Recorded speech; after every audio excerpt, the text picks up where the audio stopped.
संतान के रूप में कौन आता है?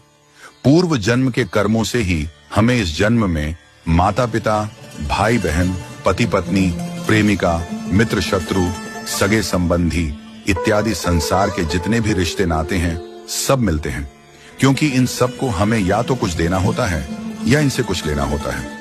वैसे ही संतान के रूप में हमारा कोई पूर्व जन्म का संबंधी ही आकर जन्म लेता है, जिसे शास्त्रों में 4 प्रकार का बताया गया है।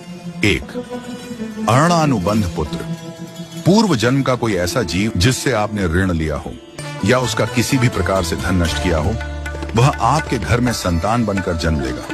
वह अपना धन बीमारी में या व्यर्थ के कार्यों में तब तक नष्ट करेगा जब तक उसका पूरा हिसाब न हो जाए। 2. शत्रुपुत्र।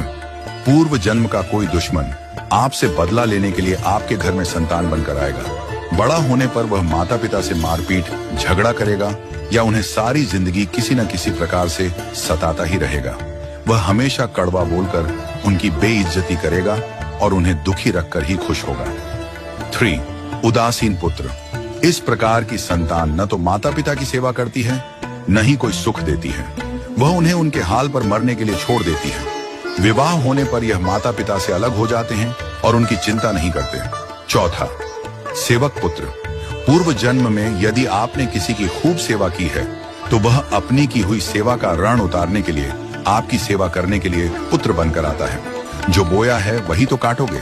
यदि अपने माता पिता की सेवा की है तो ही आपकी संतान बुढ़ापे में आपकी सेवा करेगी, वरना कोई पानी पिलाने वाला भी पास न होगा। आप यह न समझें कि यह सब बातें केवल मनुष्य पर ही लागू होती हैं। इन 4 प्रकार में कोई भी जीव आ सकता है। यदि आपने किसी गाय की निस्वार्थ भाव से सेवा की है तो वह भी पुत्र या पुत्री बनकर आ सकती है। यदि आपने गाय को स्वार्थवश पालकर उसके दूध देना बंद करने के पश्चात उसे घर से निकाल दिया हो तो वह ऋणानुबंध पुत्र या पुत्री बनकर जन्म लेगी। यदि आपने किसी निर्दोष जीव को सताया है तो वह आपके जीवन में शत्रु बनकर आएगा। इसलिए जीवन में कभी किसी का बुरा न करें, क्योंकि प्रकृति का नियम है कि आप जो भी करोगे उसे वह आपको इस जन्म में या अगले जन्म में 100 गुना वापस करके देगी।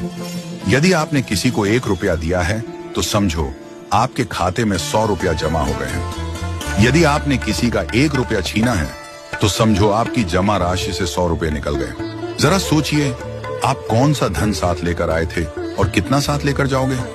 जो चले गए वे कितना सोना चांदी साथ ले गए। मरने पर जो सोना चांदी धन दौलत बैंक में पड़ा रह गया, समझो वह व्यर्थ ही कमाया। औलाद अगर अच्छी और लायक है तो उसके लिए कुछ भी छोड़कर जाने की जरूरत नहीं है, वह खुद ही कमा लेगी। और औलाद अगर बिगड़ी या नालायक है तो उसके लिए जितना भी धन छोड़कर जाओ वह चंद दिनों में सब बर्बाद करके ही चैन लेगी। मैं, मेरा, तेरा और सारा धन यहीं का यहीं धरा रह जाएगा, कुछ भी साथ नहीं जाएगा। साथ यदि कुछ जाएगा भी तो सिर्फ अच्छे बुरे कर्म ही साथ जाएंगे। इसलिए जितना हो सके नेकी करो, सत्कर्म करो